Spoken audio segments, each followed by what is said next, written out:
Try to cut hair evenly in the top. Sometimes you can do it. Standing wrong foot position. You have to change foot position 2 o'clock. Shoulders forward so you could pull straight out to the top of the head. Behind the hair, you have to step back. If you stand in parallel, you pull the hair towards you. Never make even cut. First, you have to make a motion only practice. Keep a record. You should practice 8 hours.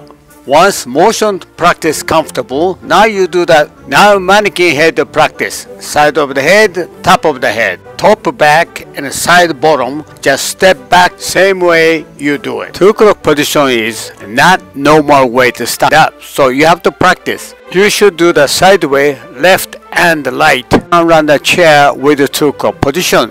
If you're looking for the total understanding haircut is hand exercise, body motion, how to hold the comb, scissors, and the movement, come to see me at my boot camp. Thank you.